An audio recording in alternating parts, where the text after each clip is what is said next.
menjalankan kegiatan akademiknya, tapi bisa jadi karena memang proses-proses pelayanan akademik ini tidak berjalan dengan maksimal. Kedua, tentang sarana prasarana, kita melihat banyak sekali sarana prasarana yang dibangun menurut saya tidak tepat guna. Contoh misalnya waduk yang ada di dekat Fakultas Pertanian, kemudian juga ada rusunawa yang saat ini sudah dibangun tapi ditujukan untuk komersial akhirnya. Nah, ini sangat disayangkan. Itu sebenarnya bisa menjadi salah satu sarana untuk membuat persaingan yang sehat di Unila kepada mahasiswa yang lain untuk kemudian bersaing. Kalau misalnya rusunawa itu ditujukan kepada teman-teman yang tidak mampu dan juga ditujukan kepada teman-teman berprestasi, saya yakin ini akan membawa peringkat Unila menjadi lebih baik lagi. Ini jadinya kadang-kadang ada yang tidak tepat guna. Kemudian sarana prasarana di masing-masing kelas yang ada di Universitas Lampung, saya rasa kurang membuat nyaman dari proses belajar mengajar. Ada beberapa fakultas yang belum memenuhi standar menurut saya tentang sebuah pelayanannya, tentang sebuah kenyamanannya di dalam kelas, dari mulai fasilitas AC, bangku kuliah, LCD, ketersediaan LCD dan seterusnya. Nah, ini jadi salah satu hal yang harus kita perhatikan bersama, karena media pembelajaran, media kita dalam belajar itu juga sangat penting untuk diperhatikan. Dan mutu dari mahasiswa itu ditentukan juga dari salah satunya dengan kenyamanan mereka belajar.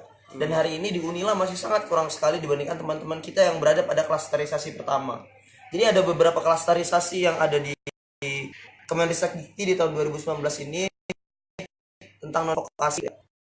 Salah satunya Unila ini ketika di 46 kita berada pada klasterisasi kedua.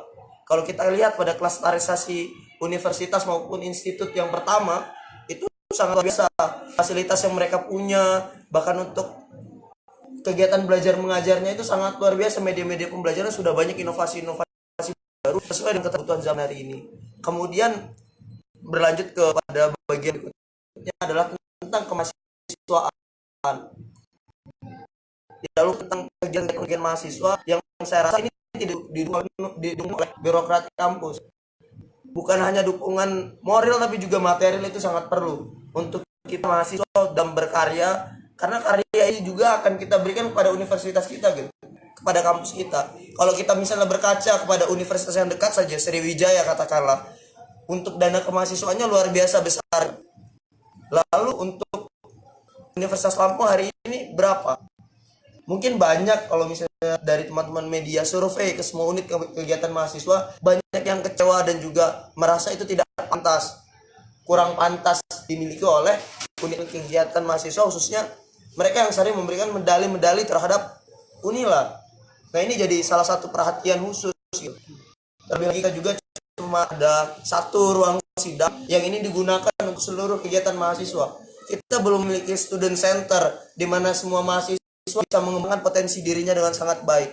Saya rasa itu adalah salah satu alasan juga kenapa hari ini mahasiswa-mahasiswa kita tidak punya kreativitas. Mereka lebih senang kuliah pulang, karena tidak tempat rekreasi maupun tempat wahana yang disediakan sarana pengembangan diri mereka di kampus. Padahal uang kuliah tunggal yang kita miliki dengan Subscribe ya.